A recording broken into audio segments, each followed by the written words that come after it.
پاکستانیوں اٹلی کے ویزے کھل گئے ہیں اور اٹلی کی حکومت نے کہا ہے کہ 5 لاکھ بندہ ہمیں 2027 تک اپنے ملک کے اندر چاہیے. اور یہ جو بندے ہیں یہ بیسیکلی چند کیٹیگریز کے لیے سلیکٹ کیے گئے ہیں, جس کے اندر زراعت ہے, جس کے اندر کنسٹرکشن ہے, اور جس کے اندر اولڈ ایج ہوم کے اندر جو لوگ کام کریں گے ان کے بزرگوں کی وہ خدمت کریں گے. اس طرح کی جو ویکینسیز ہیں وہ اٹلی نے نکالی. اب یہ اٹلی نے اتنے بڑے جو ویزے نکالے ہیں اس کی وجہ بیسیکلی یہ ہے کووڈ-19 کے اندر اٹلی کے اندر بڑی ساری اموات ہوئی اور وہ اموات اتنی زیادہ تھیں کہ اس کا جو غیب ہے وہ کلیئر نہیں ہو سکا. اور ماہرین نے کہا ہے کہ اگر غیر ملکیوں کو اس ملک کے اندر اٹلی کے اندر نہ بلایا گیا تو یہاں پر انسانی آبادی کی بہت بڑی کمی ہو جائے گی. اس وجہ سے یہ ویزے اوپن کیے گئے ہیں. لیکن سمجھنے والی بات یہ ہے, یہ ویڈیو بنانے کا مقصد بھی یہی ہے کہ جب بھی لوگوں تک یہ نیوز پہنچے گی کہ اٹلی نے یہ ویکینسیز اوپن کی ہیں, یہ ویزے انہوں نے ریکوائرڈ کیے ہیں, تو ساتھ ہی اٹلی کے ویزوں کو لے کر اسکیم شروع ہو جائے گا. لوگ اٹلی کے ویزے بیچنا شروع کر دیں گے, لوگوں سے ایڈوانس پیسے لینا شروع کر دیں گے. تو میں تمام پاکستانیوں آپ کو یہ چیز میک شور کرنا چاہتا ہوں کہ اٹلی نے جو ویزے دیے ہیں وہ پیسیفک پاکستان کو نہیں دیے. سب سے پہلے آپ یہ سمجھیں کہ انہوں نے کہا ہے کہ ہمیں 5 لاکھ بندہ چاہیے, دنیا کے کسی ملک میں سے بھی وہ بندہ اٹلی میں آ سکتا ہے. اور پھر ایک بات کہ جو بندہ بھی پاکستان سے اٹلی جانا چاہتا ہے اس کے لیے آسانی ہو جائے گی. اگر آپ آن لائن اٹلی کا ویزا اپلائی کریں گے تو آپ کو ایمبیسی انٹرویو کے لیے بلائے گی, اور جب آپ انٹرویو کے لیے جائیں گے تو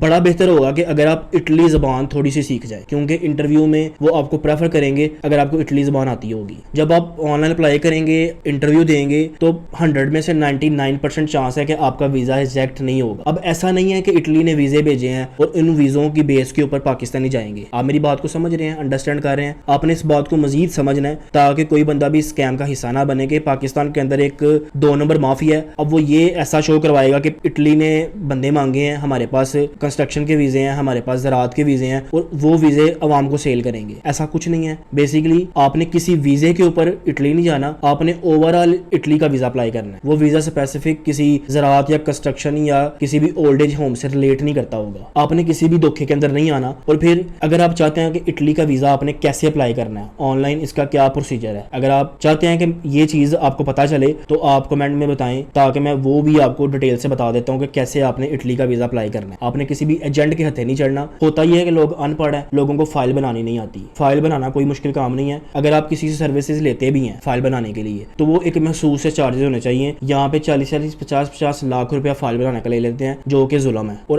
ایجنٹ ہمارے ملکوں کے اندر یہ کر رہے ہیں اور کئی سالوں سے کرتے آ رہے ہیں. آپ نے اس ایجنٹ مافیا کے ہتھے نہیں چڑھنا. آپ نے اپنا کام خود کرنا ہے اور کسی بھی قسم کے اسکیم کے اندر نہیں آنا. اس ویڈیو کو زیادہ سے زیادہ شیئر کریں تاکہ کسی کا فائدہ ہو سکے. Thank you so much.